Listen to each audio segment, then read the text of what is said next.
भागात पहा.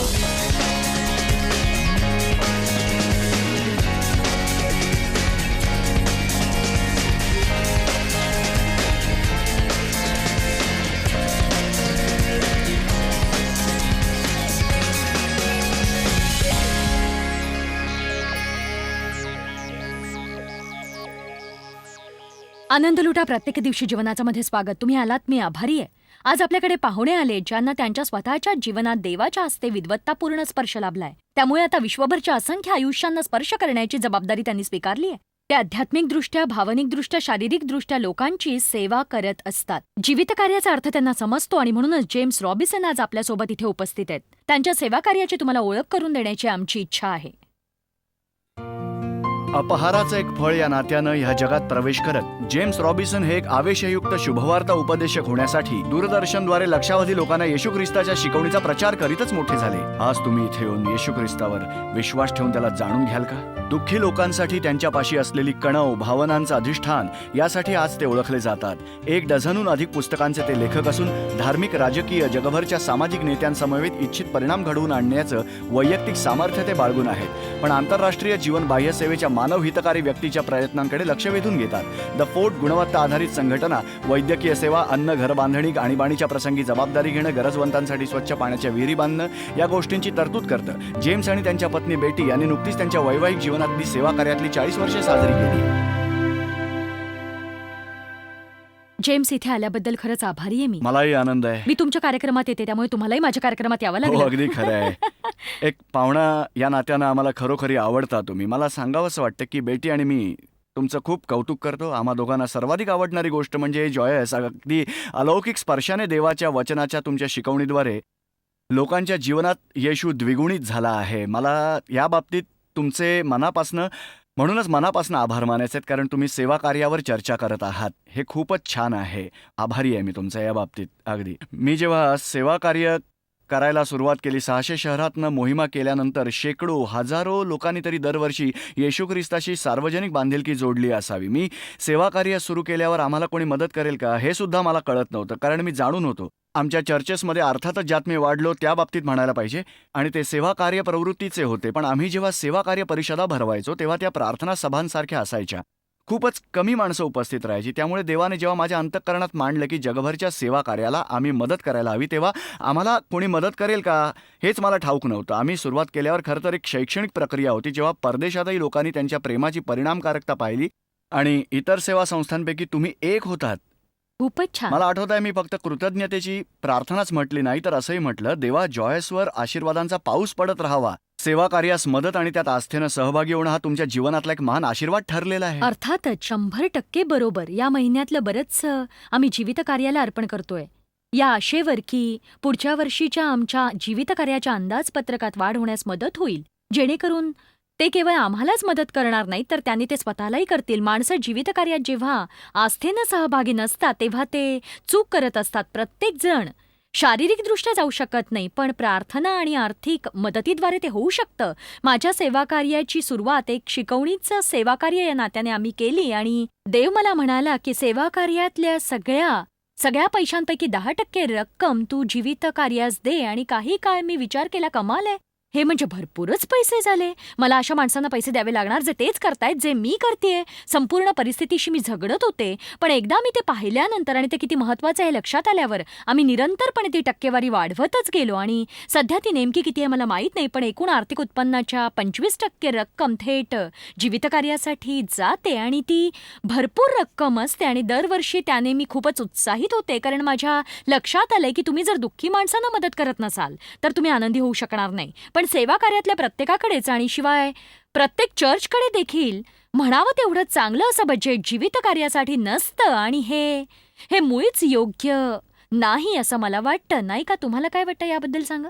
बघा, आम्ही जेव्हा सेवा कार्य करायला लागलो तेव्हा माझ्यावर शंका घेणारी बरीचशी माणसं माझ्याकडे होती, कारण त्यांनी मला स्टेडियममध्ये पाहिलं होतं आणि हजारोंच्या संख्येनं माणसं तत्परतेनं पुढं येताना सुद्धा त्यांनी पाहिली होती. आणि मग अचानकपणे मी सेवा कार्यात पडलो. अन्नाअभावी तडफडणाऱ्यांची काळजी घेत, या इतर देशातल्या लोकांना मदत करत आणि ते विचारतात की ख्रिस्तासाठी माणसांना जिंकण्यात अजूनही तुम्ही परिणामकारक आहात का? आमच्या मोहिमेत दरवर्षी आम्ही ख्रिस्ताशी 2 लाख बांधिलकी प्राप्त करू शकलो असतो, पण एक सेवाकार्य बाह्य सेवा मिनिस्ट्री या नात्यानं कित्येक देशातल्या लोकांपर्यंत पोहोचणं. आता दरवर्षी 2 दशलक्ष माणसं ख्रिस्ताशी त्यांचं जीवन वचनबद्ध करताना आमच्या दृष्टीस पडतायत.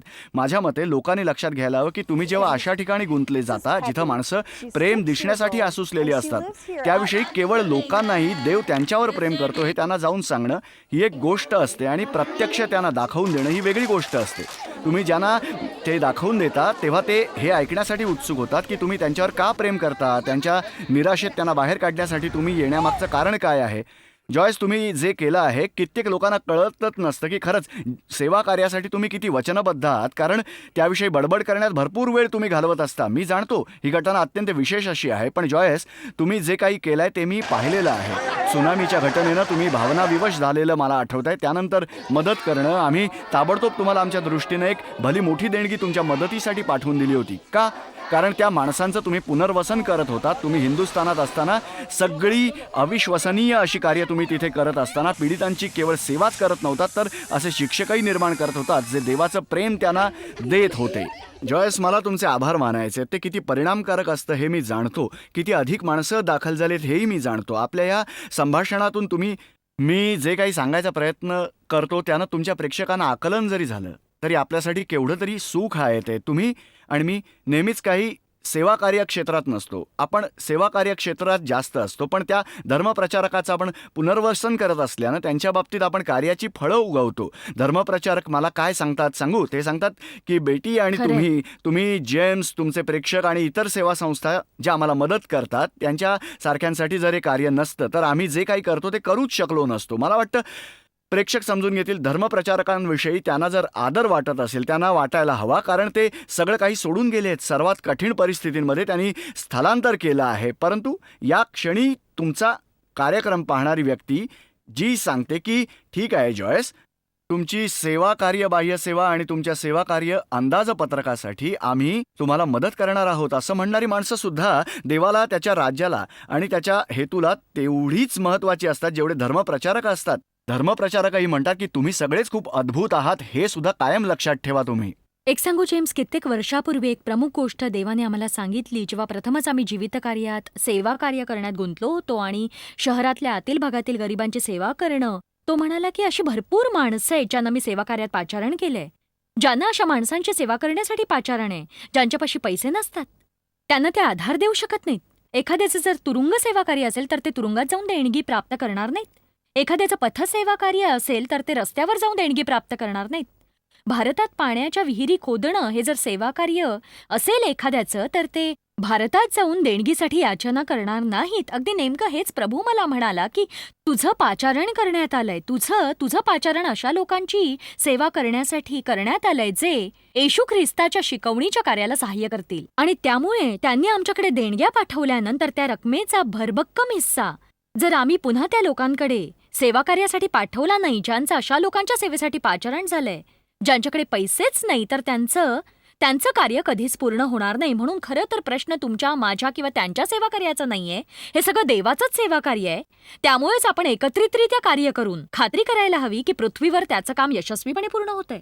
माझ्या मते माणसं जर ओळखू शकली असती की जेव्हा येशू आणि देवाचं वचन, जेव्हा आपला उल्लेख त्याचा देह या नात्याने करत असतो तेव्हा तो संदर्भ एखाद्या भव्य संघटनेचा नसतो, एका जिता जागत्या परिपूर्ण जीवाचा असतो, जो फक्त तेव्हाच निरोगीपणे परिणामकारकरित्या कार्य करतो जर प्रत्येक अवयव एकमेकांशी व्यवस्थितरित्या जोडला गेला असेल. आणि हा हात परिणामकारकरित्या काय करू शकला नसता जर त्याला इथून इथे पुरवठा झाला नसता. धर्मप्रचारक हे साधनांचा वापर करण्याच्या अनुभवाचा अंतर्भाव करणारे कार्यकर्ते असतात. येशूसाठी प्रत्यक्ष जागेवर जाऊन कार्य करणारे तेच असतात. पण तेच जर अशा एखाद्याशी जोडले गेलेले नसतील तर जो देवाच्या अंतःकरणाशी, देवाच्या मनाशी संपर्कात असतो, मग तो जो पुरवठा असतो त्या हातात कार्य करीत राहण्यासाठी, देवाची इच्छा कार्य करण्यासाठी तो स्पष्टपणे परिणामकारकरित्या कार्य करीत नसतो. आपण बरोबर आहे. असहाय्य झालेलो असतो. एक सांगू, हा कार्यक्रम आणि आपली चर्चेची वेळ संपण्यापूर्वी सेवा कार्यक्षेत्रात मी जे काही पाहिलं ते मला सांगावंसं वाटतं, ज्याने प्रत्यक्षपणे पसरणारा दहशतवाद थांबवला होता आणि पुरोगामी विश्वास प्रणाली जी विध्वंस घडवून आणते. कारण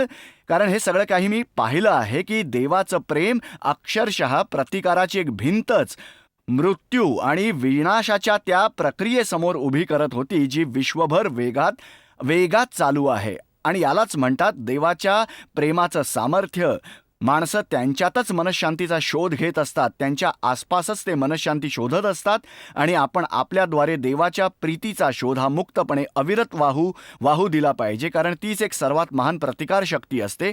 जगभर सामावलेल्या मृत्यू, विनाश आणि फसवणुकीच्या जुलमाच्या विरोधासाठी, आणि ही शक्ती खूप मुक्तपणे असते. मी एक चर्चासत्र घेत होते आणि आपल्या प्रीतीच्या चालीविषयी शिकवण देत होते. मला खूपच आवडतो तो विषय. तीच सगळ्यात महत्वाची गोष्ट असल्याचं येशू म्हणाला होता, हे आपण विसरता कामा नये.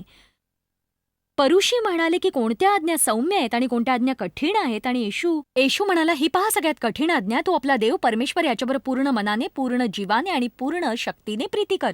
तुम्ही स्वतःवर जशी करता तशी शेजाऱ्यावर तुम्ही प्रीती करायला हवी. तुम्ही जर या 2 गोष्टी पाळल्यात तर देवाबरोबरच्या चालीतल्या इतर सगळ्या गोष्टी करून सरते शेवटी तुम्ही समर्पक जागी असणार आहात. मला सांगा जेम्स, दुःखी माणसांना मदत करण्यात माणसं जेव्हा गुंतली जातात तेव्हा तशा वागण्याने त्यांच्यातले सर्वोत्तम गुण बाहेर येतात का? प्रश्नच नाही मुळे, कारण तुम्ही जीवनाचा ओघ मुक्त केलेला असतो. माझं म्हणणंच असं आहे की आपण त्याची साठवणूक जरी करून ठेवली, आपण त्या माणसासारखे मूर्ख ठरतो ज्याला तशी व्यक्ती व्हायचं होतं, ज्याने मोठमोठी कोठारं बांधली होती. फक्त स्वतःचा विचार. यशस्वी होण्यात काही हरकत नाही. मालकीच्या वस्तू असणं त्यात काही चुकीचं सुद्धा नाही. अडचण तेव्हा होते जेव्हा त्या वस्तू, मालमत्ता आपल्याला गिळंकृत करतात. मला वाटतं एकूण एक गोष्टी ज्या आपल्याला जीवनात मिळत असतात, अगदी सगळ्या गोष्टी, त्या निश्चितच आपल्या जीवनाची एक परीक्षा ठरत असतात. इतरांना आशीर्वाद देणं, तो ओघ सुरू राहू देण्याऐवजी ज्या गोष्टींनी आपण आशीर्वादित झालो आहोत त्याच्यात प्रेमात जर आपण पडलो तर आपण अक्षरशः न वाहणारं पाणी होणार असतो. आपल्या जीवनात सर्व तऱ्हेच्या अशुद्ध गोष्टींनी आपण जन्म घेणार असतो. अशा वेळीच आपण त्या नदीला वाहू देतो ज्याचे नियमित वारंवार शुद्धीकरण होत असतं, ज्यानं नियमित आनंद आणि जीवन सुद्धा म्हणता येईल. मी खरंच सांगतो, मी मिळवण्यासाठी दान करत नसतो. मी जाणतो की तुम्ही जेव्हा दान करता तुम्हाला निश्चितच प्राप्त होत असतं, त्याविषयी शंका नाही. पण मी देण्यासाठी दान करतो, आशीर्वादासाठी मी दान करतो आणि मी आशीर्वादित होतो. प्रत्यक्षात ती एक भरभराट असते. आपण भरभराटीविषयी भरपूर बोलतो, पण देवाला वाटतं आपल्याला एखाद्या हेतूसह समृद्धी प्राप्त व्हावी. तो आपल्याला आशीर्वाद देतो जेणेकरून आपण आशीर्वादाचे धनी होऊ आणि मग दुसऱ्या कुणाला आशीर्वादित करू शकू. बायबल सांगतं प्राप्त करण्यापेक्षा दान देणं अधिक आशीर्वादित असतं. आपण अधिक थोड्या वेळाने बोलणार आहोत. अधिक माहिती जाणून घेण्यासाठी आम्ही परत येतोय.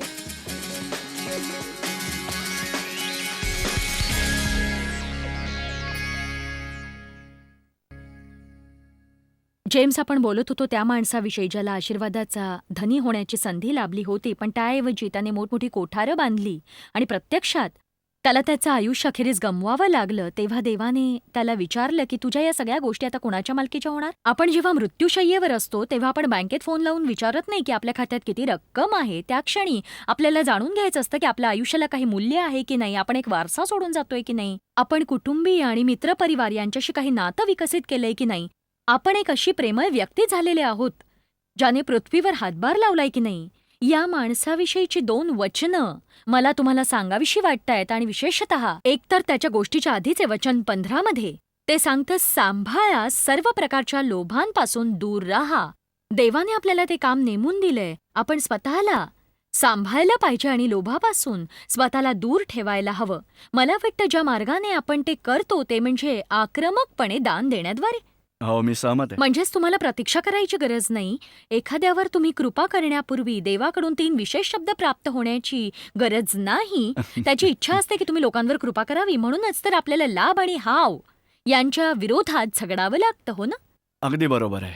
पण तुम्ही स्वतःऐवजी इतरांवर जेव्हा लक्ष केंद्रित करता, ज्याच्याविषयी तुम्ही वाचन करताय तो माणूस पूर्णपणे स्वतःच्या विचारातच गुंतलेला असायचा, आणि येशूने त्याला असं एक विशेषण दिलं होतं जे आपणापैकी कोणालाच म्हणावंसं वाटलं नसतं. तुम्ही इतरांवर कृपा केलीत तर तुम्ही केवळ एक आशीर्वादच नसता, तुम्ही आशीर्वादितही असता, आणि तुम्ही खरोखरीच स्वतःच्या पलीकडचे एक असं आयुष्य जगता की तुम्ही स्वतःमध्ये मग्नही होत नसता. तुम्ही जीवनाचा आनंद उपभोगता. जसं तुम्ही म्हणता दैनंदिन जीवनाचा आनंद लुटा, त्याच्या हेतूत तुम्ही तुमचं आयुष्य गमावलेलं असतं. मला आश्चर्य वाटतं की मनापासून शिकणं, की जीवनात अशा भरपूर गोष्टी असतात ज्या आपण हेतुपुरस्सर कराव्यात असं देवाला वाटतं. आपल्याला तसं वाटायची गरज नाही. एखाद्या विशेष सूचनेची वाट पाहायची गरज नाही. मला वाटतं दान देणं आणि इतरांसाठी आयुष्य अधिक सुकर करणं किंवा ज्याप्रमाणे चेहऱ्यावर हास्य आणणं ही एक अशी गोष्ट आहे जी आपण हेतू पुरस्सर करू शकतो. आपल्याला प्रतीक्षा करायची गरज नाही. याविषयी देवाकडून ऐकण्याची गरज नाही आणि अशा काही बांधिलकी असाव्या ज्यांच्याविषयी तुम्ही देवाकडनं ऐकलं पाहिजे. पण महत्वाचं आहे की तुम्हाला एखादा गरजू माणूस आढळला तर त्या गरजा पूर्ण करण्यासाठी मदत करा तुम्ही. म्हणूनच तो सांगतोय की लोभीपणा म्हणजे संपत्तीसाठी वाजवीपेक्षा अधिक तीव्र इच्छाशक्ती. सांभाळा, सर्व प्रकारच्या लोभापासून दूर राहा, कारण कुणाजवळ पुष्कळ संपत्ती असली तर ती त्याचे जीवन होते असे नाही. म्हणजेच तुमच्या सगळ्या मालकीच्या गोष्टीत जीवन आढळत नसतं, तर ते त्या गोष्टीत आढळतं जे तुम्ही दान करता. दुसऱ्यासाठी जे तुम्ही घडवून आणता त्यात. मी काही हे सगळं वाचणार नाही, पण मग तो ही बोधकथा अशा एका माणसाची सांगतोय ज्याच्याकडे आधीपासूनच भरपूर होतं आणि ज्याच्या जमिनीला पीक आलं होतं भरपूर. त्याचं उत्पन्न साठवण्यासाठी त्याच्याकडे जागाच नव्हती आणि मग तो म्हणाला, मी हे असंच करीन. मला हे रंजक वाटतं. तेव्हा त्याने आपल्या मनात असा विचार केला की मी हम्म, काय करू. फारच वाईट हो ना, चाललंय. त्याने त्याबाबत प्रार्थना केली नव्हती. तो त्याविषयी बोलला नव्हता. काय करायचं हे तो स्वतःच ठरवून मोकळा झाला. त्यामुळे स्वाभाविकच स्वतःसाठीच अधिक संपत्ती त्याने गोळा केली आणि मोठमोठी कोठारं बांधली आणि अखेरीस त्याच रात्री तो आयुष्य गमावून बसला. इस्रायली लोकांविषयी त्यांच्या बंडाच्या वेळी यशया म्हणाला, माझी माणसं चांगल्या रीतीनं आचरण न करता स्वतःच्या विचारांचा पाठलाग करतात. आपले स्वतःचेच विचार म्हणजे सुज्ञ मार्गदर्शन नसतं. तुम्ही या माणसाच्या मूर्खपणाविषयी चर्चा करताय ज्याचा मी क्षणभरापूर्वी संदर्भ दिला होता. त्याला ते विशेषण देण्यामागे त्याची अखेर होणार होती. परंतु नीतिसूत्रात सर्वात सुज्ञ माणसाने काय म्हटलंय आहे का? मुक्तपणे दान करा, अधिक धनवान व्हा. संपत्तीची व्याख्या आपल्याला जी कळत असते ती पैशापेक्षाही अधिक असते, कारण बऱ्याच माणसांकडे पैसा असतो, सुख नसतं. तुम्हाला भरपूर पैशांची प्राप्ती नव्हताही तुम्हाला सुख प्राप्त होऊ शकतं. माणसांकडे पैसा असतो पण सुख नसतं. अगदी खरं आहे. जगातल्या इतरत्र कुठल्याही ठिकाणापेक्षा या काही मोठमोठ्या पोट विभागात घरांमध्ये हं. प्रत्येक फुटागणिक अगदी बरोबर अधिकाधिक बोललात. दुःख मी तुम्हाला दाखवून देऊ शकतो. कंजूष व्हा आणि सर्वस्व गमवा. दानशूर व्यक्ती वैभव संपन्न होते. जे इतरांना ताजेतवाने करतात ते स्वतःही ताजेतवाने होतात. मी अनुभवलंय. आमची नातवंड हसताना पाहणं मला आवडतं. एखाद्या लहान मुलाला हसवण्यासाठी तुम्ही वाटेल ते करता आणि आपल्याला आपली नातवंड खूपच आवडतात. आमची नातवंड सगळ्या जगभर आहेत आणि आम्ही त्यांना जीवन देतो. आम्ही सर्व काळासाठी त्यांना जीवन बहाल केलं आहे. एक सांगू का, मी त्यांना कृतज्ञतेने हसताना पाहतो आणि ती कृतज्ञता या लोकांकडनं देण्यात आलेली असते जे तुमचा कार्यक्रम पाहतात, जे इतर कार्यक्रम पाहतात ते लोकांना आवडतात. केवळ तारणप्राप्ती होणं आणि पवित्र आत्म्याने परिपूर्ण होणं या व्यतिरिक्त माझ्या देवाच्या चालीत माझ्या बाबतीत घडलेली महान गोष्ट म्हणजे आत्ममग्न आणि स्वार्थी जीवनशैलीचे धोके शिकून घेणं होय. आणि मनापासून एक आक्रमक दाता होणं. याने जीवनात भरपूर सुखाची आणि आनंदाची भर पडते. आणि प्रश्न हा नसतो, मला या लोकांची काळजी वाटते जे दान देण्यापासून कायम पळवाट शोधतात आणि त्या लोकांचे सुद्धा जे सांगू पाहतात की दशमांश देणं हा जुना करार आहे. यावर मी म्हणते की कराराअंतर्गत ते 10% जरी देऊ शकले असते तर कृपेने आपण काय करायला हवं. म्हणूनच मनापासून अजिबात दान देण्यापासून जो कोणी पळवाट शोधतो तिथे एखादी अंतःकरणाची समस्या आहे, कारण देव हा दाता आहे. म्हणूनच आपण त्याच्यासारखं व्हायला हवं. मूलभूतपणे म्हटलंय की 10%च्या मदतीनं मी माझं कार्य करू शकतो, पण नवा करार शिकवतो. सगळ्या गोष्टींचा तोच मालक असतो, आपण नोकर असतो. म्हणजे हा प्रश्नच नसतो की देवा 10% तुझे आहेत. आपण इथे बसून म्हणायला हवं, देवा माझ्यापाशी असलेल्या एकूण एक गोष्टींच्या 100% तुझंच आहे. तेव्हा आता तूच मला दाखवून दे की माझ्याकडे विश्वासाने तुझी साधनं सोपवलेस त्यांना मी कह्यात कसं ठेवू, कारण तुझी सुज्ञता मला हवी आहे. याचा अर्थ असा नाही की तुम्ही गोष्टीचा आनंद लुटत नसता. प्राप्त होण्यासाठी आशीर्वाद झालेलो आहोत. मला खात्री पटले, इतरांकडे जर प्रेमाने दयेने पाहिलं, इतरांना मदत करण्याची तीव्र इच्छाशक्ती जर आपल्यापाशी नसेल. आता अमेरिका, स्वतंत्र विश्वाची इतर राष्ट्र बऱ्याचदा आशीर्वादित झालेत, कारण त्यांनी इतरांना आशीर्वादित केलंय. त्यांनी इतरांची काळजी वाहिली आहे. म्हणून जोवर आपण तसं वागतो आपण पूर्णपणे जीवन अनुभवतो. निरंतरपणे ते मुक्तपणे व्यक्त करत असतो. आपण जेव्हा तसं करतो आपल्याला जीवन प्राप्त होतं. आपल्यावर त्या गोष्टीचं नियंत्रण राखलं जात असतं ज्यावर विश्वासाने सोपवलेल्या त्या गोष्टी असतात, असं मला सारखं वाटतं. अगदी बरोबर आहे. बरं जेम्स, मगाशी तुम्ही जीवितकार्य आणि दहशतवादाविषयी बोलत होतात. आम्हाला जरा खुलासा करून सांगाल का त्याबद्दल? फ्रँकलिन ग्रॅहम 2 वर्ष मला विनवण्या करत होते सुदानला जाण्याविषयी. ते म्हणाले, जेम्स तुला दिसून येईल. आता मी जाणून होतो ही समस्या होती, मी जाणून होतो धोकादायक होतं, पण ते म्हणाले सर्वात महान ख्रिस्ती तुझ्या दृष्टीस पडणार आहेत, जे मला वाटतं नव्या करारात तुम्ही त्यांच्याविषयी वाचल्यानंतर आताच ते दृष्टीस पडणार आहेत. माझ्या मनात आलं, मी संपूर्ण आफ्रिका फिरलोय, जगातल्या 40 राष्ट्रात फिरलोय आणि गरिबीच दिसली आहे मला. पूर्वीच्या सोव्हिएत युनियनला गेलोय, सर्व वेगवेगळ्या ठिकाणी फिरलोय, चीन, सगळ्या ठिकाणी. तेव्हा सगळं अद्वितीय असं काय असणार आहे बुवा तिथे? बेटी तर घाबरून गेली, कारण भीतीदायकच होतं. ते आम्हाला बाहेर सोडून जाणार होते. विमान थांबणारही नव्हतं. एका कच्च्या धावपट्टीवर आम्हाला चक्क टाकून ते निघून जाणार होते. आम्ही त्यांच्याकडे पाहत असताना विमान घेऊन ते गेले सुद्धा. पण जेव्हा सुदानच्या ओसाड प्रदेशात शिरलो, माझ्या दृष्टीस पडलं ज्याविषयी फ्रँकलिन सांगत होते. माणसं देवाची स्तुतीपर गीतं गात होती. ठिकाणी ते चाललं होतं जिथे संपूर्ण आफ्रिका खंडात मर्यादा पाळून दिल्या आहेत, जिथे विश्वासाची एक मर्यादा आहे, परंतु विश्वासाच्या एका प्रतिकार शक्तीद्वारे ते थांबवण्यात सुद्धा आलेलं आहे. आमच्या दृष्टीस पडलेली गोष्ट म्हणजे माणसं देवाची स्तुतीगीतं गात होती. देवासाठी ती गाणी इतकी परिपूर्ण होती की बेटी आणि मी भारावून गेलो होतो. फ्रँकलिन माझ्याकडे पाहून म्हणाले की मी म्हटलं होतं की नाही तुम्हाला, आम्ही जेव्हा या माणसांशी बोललो तेव्हा ते धर्मप्रचारकासंबंधी असं काही बोलले जणू तिथं ते आदल्या दिवशीच आले होते. पण 50 वर्षांपासून त्या प्रचारकानं त्या क्षेत्रातल्या लोकांवर प्रभाव पाडलेला होता आणि ते त्यांच्याविषयी असं बोलले जणू ते तिथलेच आजोबा होते. पण ती माणसं देवाच्या आत्म्याद्वारे नव्याने जन्मलेली होती. देवाच्या प्रेमाने परिपूर्ण, देवाची स्तुती करणारी माणसं, तेही अविश्वसनीय अशा अत्यंत दुःखद परिस्थितीतली. त्यांच्यापैकी कित्येक जण अपंग झाले होते. कुटुंबातली माणसं त्यांनी गमावलेली होती. तरीसुद्धा ते मनापासनं देवाच्या प्रेमात पडलेले होते. आणि मग मी जे पाहिलं ती म्हणजे एक मर्यादा होती जिनं एका उद्देशानं कोसळणारी केवळ साम्यवादी लागणच रोखली नव्हती. जिथे त्यांना आफ्रिका अर्थविषयक सामर्थ्य काढून घ्यायचं होतं, धार्मिक आतंकवाद थांबवायचा होता, त्या लोकांच्या विश्वासानं ते आक्रमण थोपवून ठेवलं होतं. मात्र मग मला खात्री पटली जॉयस की आपल्याला जर सुरक्षितता हवी असेल, आपल्याला केवळ आपल्यातच नाही तर या देशात शांती हवी असेल, आपल्या देशाचा रक्षणकर्ता म्हणून देव आपल्याला हवा असेल, तर मला वाटतं ज्याप्रमाणे आपण त्याचं प्रेम वाटतो केवळ वचनातच नाही तर प्रात्यक्षिकात, म्हणजे जे सेवा कार्य करीत असतं, आपण तसं केल्यास मला मनापासून वाटतं की जसं आपण देवाच्या बरोबर. इच्छेवर लक्ष केंद्रित करतो. संरक्षणाच्या देवाची मर्यादा, हे माझं मत आहे, हेच आपलं एकमेव आशास्थान आहे सुरक्षिततेसाठी आणि शांतीसाठी, ज्यांची आपल्याला प्रकर्षाने गरज आहे. म्हणूनच ख्रिस्तींनी लक्षात घ्यायला हवं, आपण आपल्या साधनांचं रक्षण नको करूया, आपल्या मालमत्तेचं रक्षण नको करूया, पण देवाच्या राज्याच्या हेतूसाठी देवाने आपल्याकडे जे विश्वासाने सोपवलेलं आहे ते आपण मुक्त करूया. म्हणजे मला वाटतं अद्भुत असे मध्यस्थ आपल्या दृष्टीस पडतील आपल्या स्वतःच्या वैयक्तिक सुरक्षिततेच्या क्षेत्रात देखील. असे मी आफ्रिकेत जे मी पाहिलेले होते, बर्लिनची भिंत कोसळल्यावर अणुकुचीदार कुऱ्हाडी हाती घेतलेल्या माणसाने विचारलं की भिंत कशी कोसळली. ते वळून म्हणाले ती प्रार्थनेने कोसळली. माझा नक्कीच त्याच्यावर खरंय. मनापासून विश्वास आहे. खूपच छान. आम्ही आशा करतो आज तुम्ही जे काही पाहिलं आणि ऐकलं त्याने तुम्हाला तो परिणाम पाहण्यासाठी समर्थ केलंय जो आपण सगळेच घडवून आणू शकतो. भले आपले विशेष वर्गणी किंवा सहाय्य काहीही असो. 2007 सालच्या आमच्या जीवितकार्याच्या अंदाजपत्रकासाठी आम्हाला मदत करा तुम्ही. विश्वभरच्या दुःखी माणसांपर्यंत एक व्यक्ती म्हणून तुम्ही पोहोचणं महत्वाचं आहे. ते असे कोणीतरी असतील ज्यांना तुम्ही इथे पृथ्वीवर असेपर्यंत कधीही पाहणार नाही. पण देवाला अगदी प्रत्येक क्षुल्लक गोष्ट दिसते जी आपण करतो आणि शिवाय आपलं प्रतिफळही त्याच्याकडूनच प्राप्त होत असतं. मला लोकांना सांगायला आवडतं, दुसऱ्यासाठी तुम्ही जे घडवून आणता तेच तुमच्यासाठी देव घडवून आणतो. कार्यक्रम पाहत राहा, कारण जीवितकार्यासाठी आम्हाला मदत करण्याच्या कृतज्ञतेपोटी आमच्या विशेष भेटवस्तूंविषयी तुम्ही ऐकणार आहात. एका गोष्टीचा उल्लेख करायचा आहे, मी खूप उत्सुक आहे. देवाची स्तुती असो, उद्या पुन्हा भेटीची वाट पाहतेय. कार्यक्रम पाहत राहा आणि माहिती मिळवा.